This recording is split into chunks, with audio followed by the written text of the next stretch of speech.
예수님 등장하신 이후에 예수님의 어린 제자 요한이 섰습니다. 머리가 휘어서 죄송합니다. 따라하시죠. 가장 아름다운 보석.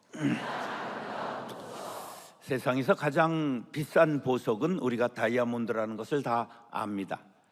2017년에 자그마치 다이아몬드 한 개에 800억의 경매가 되었습니다. 그런데 그러면 가장 아름다운 보석은 무엇일까?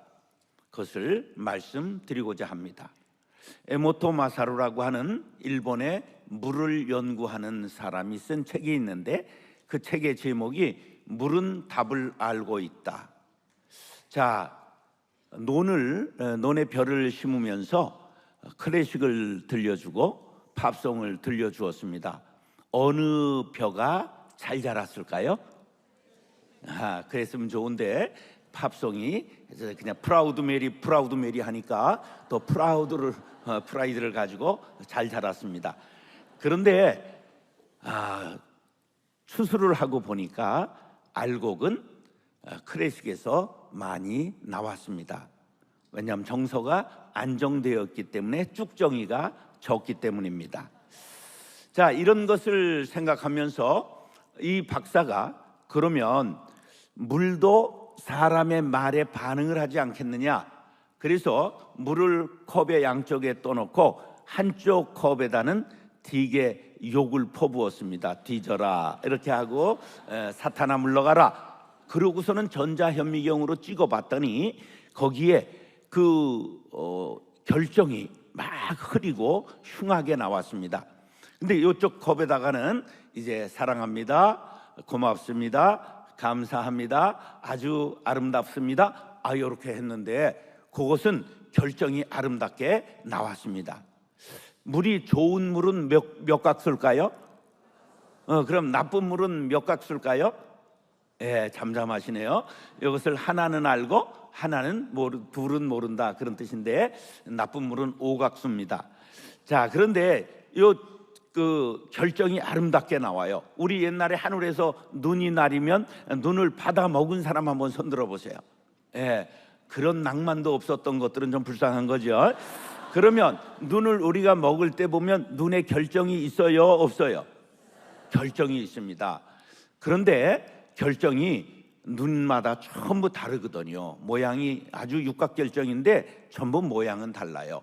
그래서 이 사람이 전자현미경으로 그 아름답게 나오는 결정들을 찍어봤는데 1번 아름답습니다, 2번 사랑합니다, 3번 감사합니다. 어느 것이 가장 아름답게 결정이 나왔을까요? 무조건 모르면 3번입니다. 그래서 감사합니다 한 물의 결정이 반짝반짝 빛났습니다. 그래서 물은 답을 알고 있다의 답이 뭐냐 하면 감사가 가장 아름다운 보석이다. 무엇이 가장 아름다운 보석이라고요?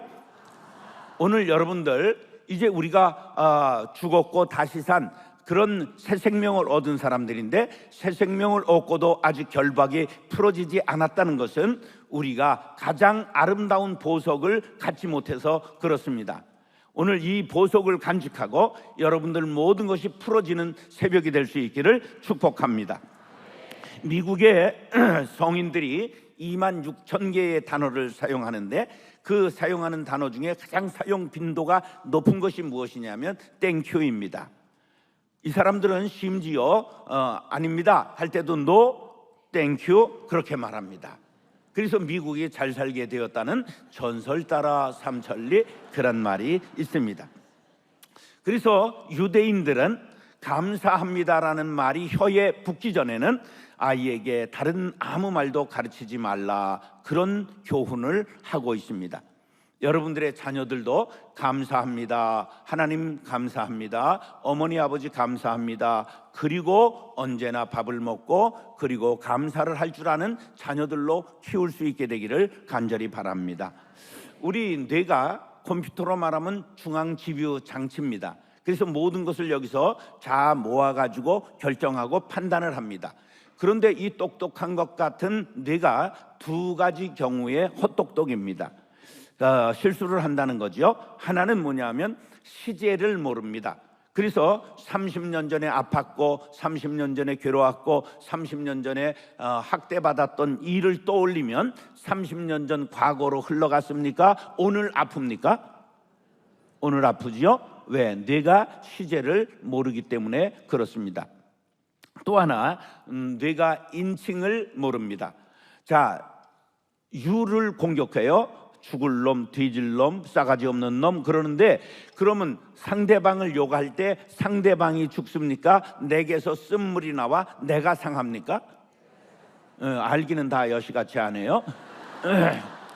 그래서 예수님이 우리가 상대방에게 축복하라고 말씀하신 거예요. 그 복음을 받아들이면 좋거니와 받지 않으면 그것이 누구에게로 돌아온다? 더블로 온다는 거예요. 그렇기 때문에 우리가 이런 것을 알고 언제나 축복의 언어를 발해야 하는 것입니다. 에베소서 6장 4절에는 뭐라고 말하냐면, 누추함과 어리석은 말이나 희롱의 말이 마땅치 아니하니 오히려 감사하는 말을 하라고 말씀하고 있습니다. 왜 감사하는 말을 해야 되는가? 그것은 따라서 말은 씨가 되고 인격이 되고 그 사람의 내일이 된다. 말이 뭐가 된다고요? 씨가 됩니다. 인격이 됩니다. 그리고 그 사람의 미래가 되기 때문입니다.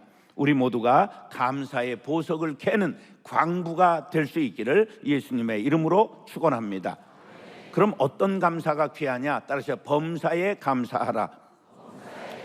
데살로니가 전서 5장 18절은 범사에 감사하라.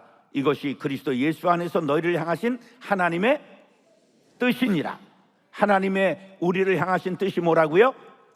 범사, 호랑이에 물려가는 일이 아니라 모든 일, 평범한 일, 어떤 일에도 감사하라는 말씀인 줄 압니다.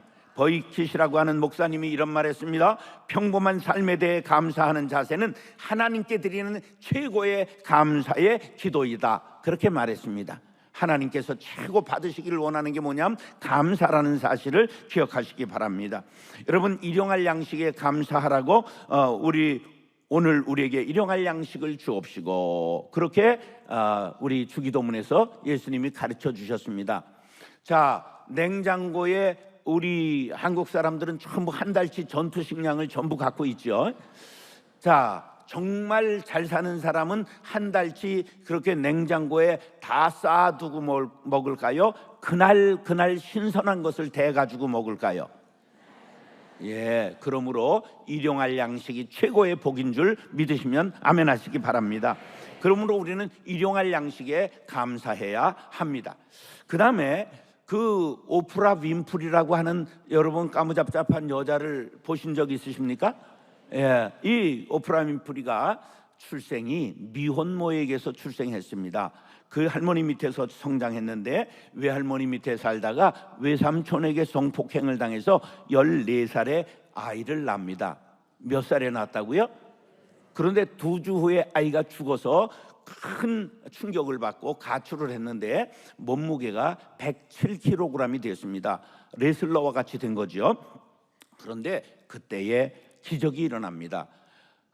씨만 뿌려놓고 어디론지 사라졌던 아버지가 예수 믿고 변화되어 자기 딸을 찾아왔습니다. 손을 꼭 잡고 내가 네 아버지다, 용서해라. 그리고 교회를 데려갔습니다. 그로부터 오프라 윈프리가 상처를 치유받기 시작했습니다. 고등학교를 무사히 졸업하고 19살에 내시빌 TV 방송국의 아나운서가 되었습니다. 그리고 22살에 볼티모어 TV 앵커로 이제 옮겨갔습니다.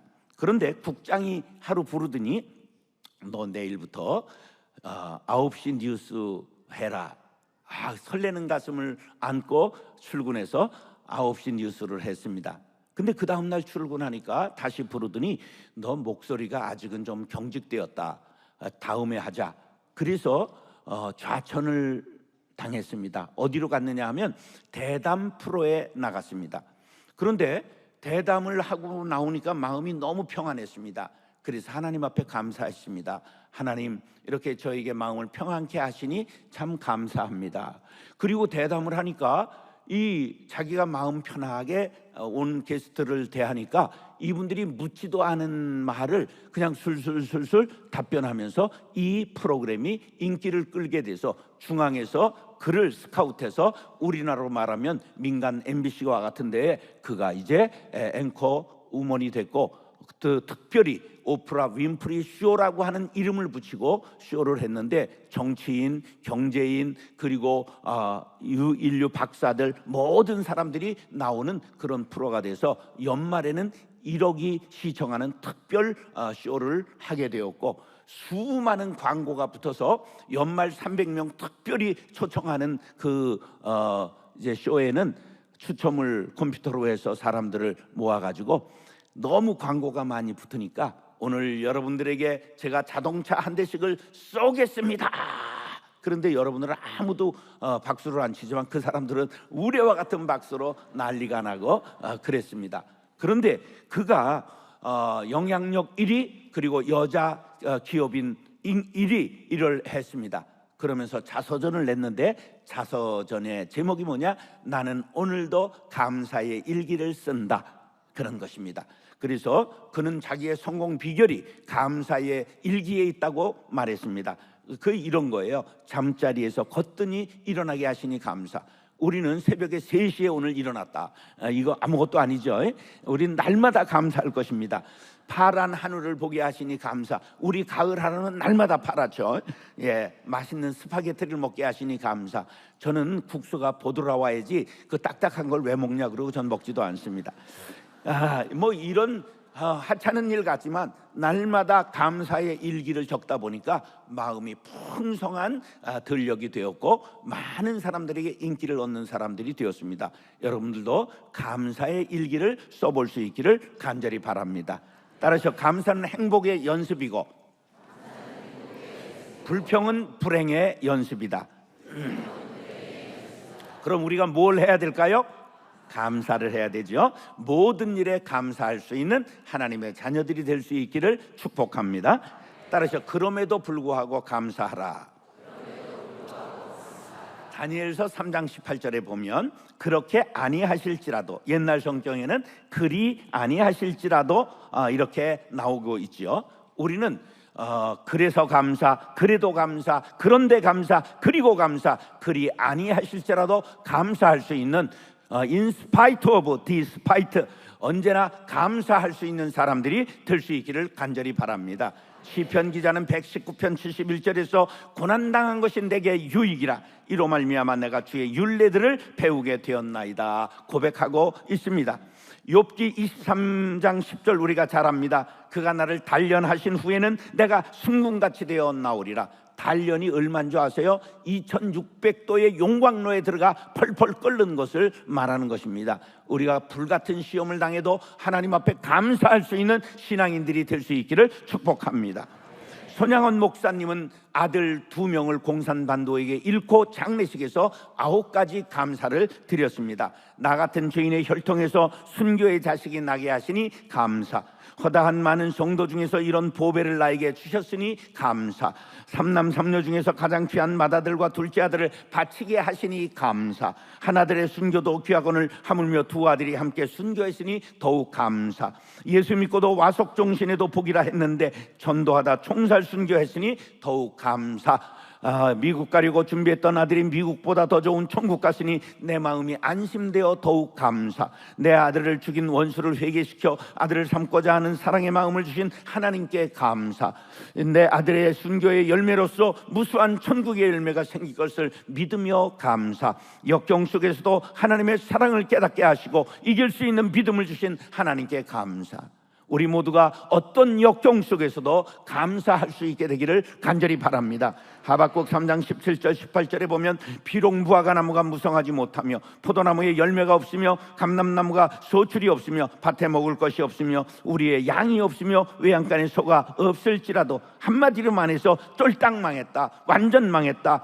그러나 하나님이 망했다 하기 전에는 망한 것이 아님을 기억하시기 바랍니다. 나는 여호와로 말미암아 즐거워하며 나의 구원의 하나님으로 말미암아 기뻐하리로다. 할렐루야. 우리 모두가 어떤 순간에도 주 여호와는 나의 힘이시라 외치며 감사할 수 있게 되기를 간절히 바랍니다. 기쁨만 아니라 슬픔도 감사, 성공만 아니라 실패도 감사, 희망만 아니라 절망도 감사, 가진 것만 아니라 없는 것도 감사할 수 있는 신앙인들이 될 수 있기를 예수님의 이름으로 축원합니다. 따라서 감사를 발굴하라. 시편 136편은 26절로 되어 있는데 26절이 한 절 한 절마다 감사하라 감사하라 26번이 나오는 성경입니다. 그것을 몇 가지로 묶어보면 창조주 하나님께 감사하라고 말씀하고 있습니다. 스폴전 목사님은 이렇게 말했습니다. 별빛에 감사하면 달빛을 주시고 달빛에 감사하면 햇빛을 주신다. 여러분, 작은 것에 감사하면 큰 것을 주시는 하나님의 은혜를 체험할 수 있게 되기를 간절히 바랍니다. 그 다음에 구원하신 하나님께 감사하라고 말하고 있습니다. 감사는 모든 조건을 갖춘 사람이 하는 것이 아니라 하나님의 은혜를 깨달은 사람이 하는 것입니다. 우리 한번 날 구원하신 주 감사를 한번 불러볼까요? 그 음악이 될지 모르겠는데 반주자 한번 날 구원하신 주 감사.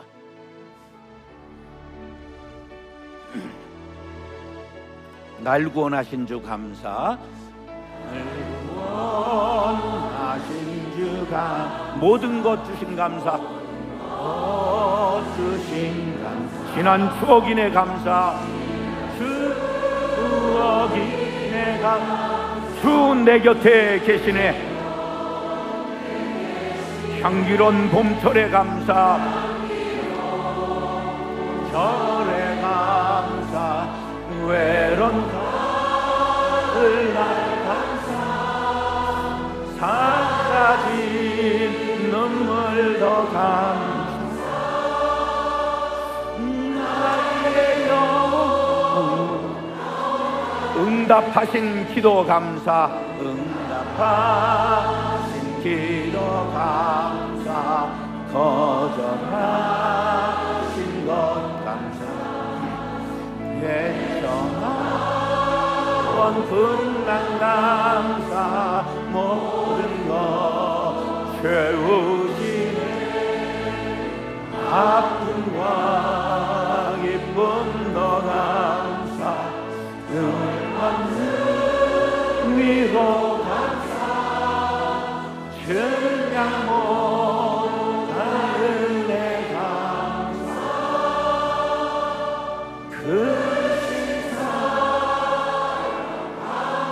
길가의 장미꽃 감사. 장미꽃 감사. 다시 감사. 따스한 가정 희망 주신 것 감사. 기쁨과 슬픔도 감사.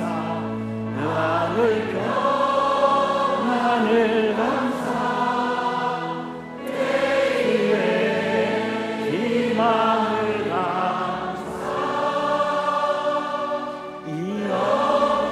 영원토록 감사해. 할렐루야. 우리는 예수 믿고 신분의 변화를 받았습니다. 마귀의 종에서 하나님의 자녀가 되었습니다. 죄인에서 의인이 되었습니다. 지옥에서 천국 시민이 되었습니다. 우리를 높여주신 하나님께 감사와 영광의 박수를 올리겠습니다.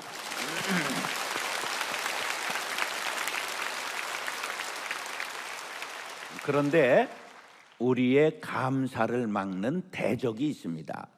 세 가지 적인데요, 이것을 한마디로 말하면 욕비염이라는 염증입니다. 한번 따라서 욕비염. 이 염증이 아주 무서운 염증인데 욕심과 비교의식과 염려라고 하는 염증입니다. 이것이 감사를 막는다고 예수님이 마태복음 6장 25절로 33절에서 말씀하셨습니다. 그러므로 우리는 이것을 막아야 합니다. 따라서 감사의 적을 물리쳐라. 첫 번째 적이 뭐라고요? 욕심입니다. 따라서 욕심을 물리쳐라. 욕심에는 커트라인이 없습니다. 욕심과 감사는 공존할 수가 없습니다. 욕심은 사탄이 주는 마음이고 감사는 하나님께서 주시는 마음입니다. 인도네시아 세레베스 섬에 가면 원숭이를 잡는 법이 이렇습니다. 그 호리박이 있습니다. 호리병이라는 거 있죠? 여기 가늘다가 이렇게 커지는 거. 그 호리박을 이제 위를 잘라서 원숭이가 좋아하는 쌀을 거기다 넣어 놓습니다. 그리고서는 그것을 원숭이가 있는 숲에다가 갖다 놓습니다. 그럼 원숭이가 조르륵 내려와서 그 이제 쌀을 딱 움켜잡는 순간 사람이 팍 튀어나갑니다. 그럼 원숭이가 나무로 쫙 도망을 가다가 쪼르륵 미끄러집니다. 왜 원숭이가 미끄러질까요? 요 잡은 쌀을 놓지 않고 움켜잡고 있기 때문에 호리병이 오른손에 딸려 있는 거예요. 그러니까 나무에서 쪼르륵 미끄러지는 거예요. 원숭이가 무엇 때문에 잡혔어요? 욕심 때문에 잡힌 거예요. 무엇을 물리쳐야 된다고요? 우리를 망하게 하는 것. 욕심이 잉태한즉 뭐를 낳아요? 죄를 낳고, 죄가 장성한즉, 그럼 욕심 이퀄 끝은 뭐예요? 잘하시네. 욕심이 무서운 겁니다. 욕심이 사망을 가져온다는 사실을 기억하시기 바랍니다. 오늘 욕심 한 스푼씩을 전부 덜어내시기 바랍니다. 내려놓으시기 바랍니다. 움켜잡았던 손을 펴시기 바랍니다. 여러분, 수위에는 뭐가 없다고요? 주머니가 없다. 하나도 가져갈 것 없습니다. 여러분, 바치고 드리고 나누고 베풀다가 천국으로 직행할 수 있게 되기를 축복합니다. 두 번째 염증이 뭐라고 그랬죠? 비교의식입니다. 따라서 비교의식을 물려쳐라.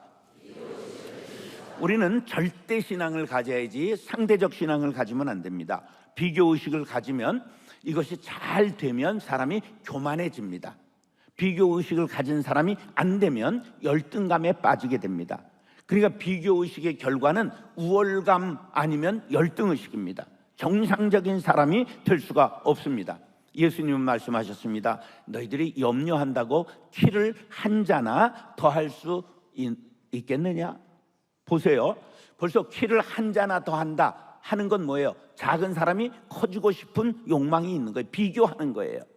자, 그런데 이 세상적인 가치관은 얼마나 허망하냐 하면, 우리가 어렸을 때 제가 이제 청년부 지도할 때 제자 중에 168되는 아가씨가 있었어요. 지금은 얼마나 좋아하겠어요? 그런데 그때는 스트레스를 받아가지고 시집 못 가면 어떡하나 이러더라고요. 지금부터 40년 전에는 1m 68이 시집을 못 갈까봐 걱정을 했다, 그런 말이에요. 이게 세상의 모든 가치는 비교라고 하는 거예요. 자, 옛날 미인은 얼굴이 동그랬을까 갸름했을까? 지금은 동그라면 빈대떡 같다고 해서 쳐주지를 않잖아. 우리는 기본형이 이게 몽골리안인들이기 때문에 넓적한 거예요. 이게 정상인 거예요. 근데 이게 다 세상 거는 상대적이라고 하는 걸 말하는 거예요. 그러므로 한번 따라서 나는 나다. 하나님의 유일한 걸작품이다. 그러므로 이게 자유형으로 생겼다고 너무 견적내다가 풍선아줌마 되지 마시고 자존감을 가지시기 바랍니다. 자, 내가 너를 지명하여 불렀나니 너는 내 것이라. 네가 내 눈에 보배롭고 존귀하며 내가 너를 사랑하였노라. 할렐루야. 하나님이 내 이름을 부르시고 나를 사랑한다고 하는데 어디에도 기죽지 마시기 바랍니다. 비교의식 물리치고 아주 자존감을 높이시고 주님과 동행하는 자녀들이 될 수 있기를 예수님의 이름으로 축원합니다. 마지막으로 따라서 염려를 물리쳐라. 이 염려라고 하는 아주 이 염증이 무서운 것입니다. 염려를 하게 되면 기도하면서도 걱정하잖아요. 기도하면서도 염려하잖아요. 기도할 수 있는데 왜 걱정하십니까? 기도하면서 왜? 그거는 속뜻은 이런 거야. 기도하면서 왜 염려하고 자빠졌냐 이러면서. 그건 말짱 도루묵이다 그런 말이에요. 여러분, 염려를 묻어버리시기 바랍니다. 옛날 어른들이 염려 뭐라 그랬을까? 붙들어 매 그랬잖아요. 자, 그게 무슨 뜻이냐 하면 염려라는 게 메림나오 그런 헬라어인데요. 마음이 찢어진다, 나뉜다, 분열한다 그런 뜻이에요. 그래서 염려를 6개월만 숙성하면 뭐가 될까? 우울증이 되는 거예요. 우울증이 숙성해서 6개월 가면 분열증이 되는 거예요. 그래서 염려가 바로 정신병의 원인인 거예요. 우울증의 원인이 되는 거예요. 그래서 우리 빌립보서 오늘 4장 6절에 뭐라고 그랬어요? 아무것도 염려하지 말고 다만 모든 일에 기도와 간구로 너희 구할 것을 감사함으로 하나님께 아뢰라. 자, 여기에 잘 보세요. 빌립보서 4장 6절이 기도를 몇 번 얘기하고 있나 보세요. 다만 모든 일에 기도와 기도로 너희 기도를 감사함으로 하나님께 기도하라. 기도를 몇 번 얘기하고 있어요? 4번 얘기하고 있어요. 한 구절에 기도를 4번 얘기하고 있어요. 그런데 여기 아주 중요한 게 담겨 있어요. 저기 보면 하나님께 기도할 때, 하나님께 아뢰할 때 어디에다 담아서 기도하라고 그랬어요? 감사의 함에다 담아서. 저걸 제가 처음 발견한 거예요. 이야, 보세요. 따라하셔. 감사의 미사일에 기도의 제목을 담아 하나님 앞에 드리라. 반드시 하나님이 받아주십니다. 여러분, 감사를 개발하시기 바랍니다. 오늘 감사의 보톡스를 맞으시기 바랍니다. 내가 헛똑똑이라고 그랬잖아요. 슬픈 일이 있는데도 감사합니다. 그럼 입꼬리가 올라가면서 여기서 딱 엔돌핀을 땡기는데요. 한 번에 30만 원 보톡스가 딱 내려옵니다. 오늘 여러분 감사할 조건을 많이 찾고 가면 여러분 얼굴이 오늘 왜 그렇게 환해? 만나는 사람마다 그렇게 말할 줄 믿습니다. 좋은 일이 있어서 감사하는 것이 아니라 감사하면 좋은 일이 생깁니다. 감사는 하나님의 뜻이요 명령입니다. 감사는 기도의 운반 도구입니다. 감사에 담아서 올린 기도만이 하나님께 상달된다는 사실을 꼭 기억하시기 바랍니다. 우리 모두가 이 새벽에 염려는 아예 붙들어 매고 염려는 후불하고 감사를 가불할 수 있는 지혜자들이 될 수 있기를 예수님의 이름으로 축원합니다. 기도하겠습니다. 사랑과 은혜가 풍성하신 아버지 하나님, 세상의 가장 아름다운 보석은 다이아몬드가 아니라 감사라는 것을 알게 되었습니다. 범사에 감사하게 하여 주옵소서. 그럼에도 불구하고 감사하게 하여 주옵소서. 감사를 캐는 광부가 되게 하여 주옵소서. 욕심과 비교의식과 염려를 붙들어 매게 도와주시고 감사의 미사일에 기도의 제목을 담아 하나님께 올려드려 응답받는 새벽이 되게 하여 주옵소서. 그리하실 주님을 찬미하며 예수님의 이름으로 축복하며 기도드리옵나이다. 아멘.